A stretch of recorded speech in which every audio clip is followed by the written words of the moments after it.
Look at this timestamp, 14:02 of episode 9 of Survivor. Focus on the island background, specifically on MC's face. It's a flicker, a micro-expression that lasts less than a second, but it's there, a knowing glance, quickly masked by a forced smile. Why is this significant? Because at this exact moment, MC makes an almost inaudible comment about unfair advantages from people who already knew each other, a comment that the production quickly buries under a sudden surge of background music and a rapid camera cut. This isn't just a coincidence. This subtle edit, combined with MC's telltale glance, is our first concrete piece of evidence that the official narrative of Survivor 49 is a carefully constructed lie. It reveals that there was a third pre-gamer, a third cheater, allowed to remain in the game, whose presence the show has been desperately trying to erase from the narrative. We're going to dismantle the carefully crafted illusion, piece by painstaking piece, and expose the truth the producers desperately want to keep hidden. The seeds of this conspiracy were sown long before the torches were ever lit. Whispers circulated even before the season aired, rumblings from Reddit's r/spoiled Survivor community about not 2, but 3 players being involved in pre-game communication. The official story is that 2 individuals were removed just 12 hours before filming began, swiftly replaced by MC and Jason. A clean cut, a problem solved. But what if that wasn't the whole truth? What if one slipped through the cracks?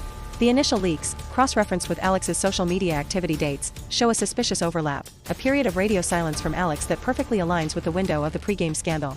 Was Alex, or perhaps Jake, the ghost in the machine, the third player whose pre-game advantage was too strategically valuable, or too logistically inconvenient, for production to eliminate? Consider the early game dynamics. Notice how certain alliances formed with unnatural speed, almost as if pre-existing relationships were simply reactivating. Look at the casual comfort between certain players, a familiarity that extends beyond the typical first few days of getting to know you. The editing tries to explain this away with quick confessionals about instinct or good vibes, but the visual cues, the body language, the unspoken understanding between specific individuals, tell a different story. The foundation of this season, we argue, was built on a subtly compromised playing field. The early episodes, in hindsight, are littered with these subtle breadcrumbs, hidden in plain sight for those willing to look past the manufactured drama and the hero edits. The narrative begins to unravel when you recognize these small, almost imperceptible inconsistencies that pave the way for a much larger deception. Now, let's dive into the core of our investigation, the meticulous breakdown of how production systematically obscured the third cheater. We'll focus on Alex for now, given the compelling evidence. Look at this screenshot from episode 3. Notice the background reaction when Alex makes a particularly astute strategic observation. The camera quickly cuts away from other players' faces. Why? Because the genuine surprise or even annoyance on their faces might betray the fact that Alex possessed information or an understanding of alliances that shouldn't have been available so early in the game. The music choice here is not accidental either, it's an uplifting, almost heroic score that attempts to frame Alex's strategic insights as pure, unadulterated genius, rather than potentially informed by outside knowledge.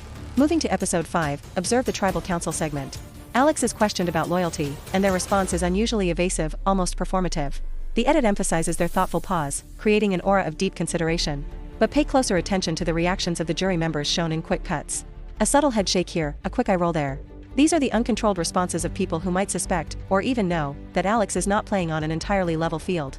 Production's job is to minimize these visual cues, to make them seem like typical tribal council tension rather than hints of a deeper game-altering secret. Consider episode 7, during the immunity challenge. Alex struggles, but then pulls off a win at the last minute with a seemingly impossible burst of focus. The camera work during this sequence is crucial. It's highly dynamic, quick cuts, close-ups on Alex's determined face, building suspense. But what's missing? The wider shots that would show other players' reactions, especially those who might have expressed skepticism about Alex's sudden surge. The narrative pushes for a never-give-up story, conveniently sidestepping any questions about whether pre-game preparation, perhaps related to challenge types or even specific puzzle solutions, could have played a role. The music swells, the slow-motion replays abound, all designed to make you cheer for the underdog. The most damning evidence, however, comes back to episode 9 and MC's deleted comment. Let's re-examine that moment. The audio is attenuated, the shot is brief, but the words, unfair advantages from people who already knew each other, are undeniably uttered. The immediate cut to a confessional from a different player, discussing an entirely unrelated topic, is a classic production manipulation technique. It's a blatant attempt to distract the viewer from a comment that, if allowed to resonate, would completely undermine the season's integrity. Why would MC, a player brought in as a last-minute replacement, make such a comment unless they had direct knowledge, or at least strong suspicion, that someone else who had pre-gamed was still in the game? This isn't just conjecture, it's a direct, if suppressed, accusation from within the game itself. Furthermore, consider the confessional count. Alex consistently receives a high volume of confessionals, often framing their strategic moves in a positive, almost heroic light.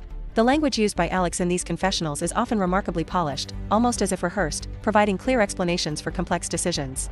This is part of the hero edit or protagonist edit, designed to make the audience root for them, to legitimize their presence in the game. Any inconsistencies in their gameplay or questionable alliances are either ignored or spun into narratives of strategic brilliance. The edit becomes the ultimate storyteller, painting a picture that protects the desired outcome and the legitimacy of the entire season. The more we scrutinize these moments, the more the carefully constructed facade begins to crumble, revealing the strings of production manipulation. What does this all mean for Survivor 49? It means the integrity of the game, at least in this specific instance, was compromised. The entire season is tainted by the silent presence of a third cheater, whose actions and strategic advantages were deliberately obscured by production. The editing itself becomes a character, a puppeteer pulling the strings of narrative, protecting its chosen players and its meticulously crafted storyline. This isn't just about Alex, or Jake, or any single player, it's about the fundamental promise of Survivor, a fair game, where ingenuity and social prowess, not pre-game collusion, determine the winner. The carefully curated confessionals, the strategically placed camera cuts, the manipulative music choices, all these elements were employed not just to tell a story, but to fabricate one. The villain of this season isn't necessarily a player, it's the very machinery of production, willing to sacrifice transparency for the sake of a smooth narrative and the avoidance of a catastrophic scandal.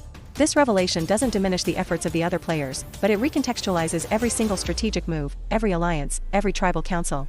It forces us to question everything we thought we knew about Survivor 49, and it opens up a far more interesting, and far more honest, narrative about the hidden manipulations that truly shape the game.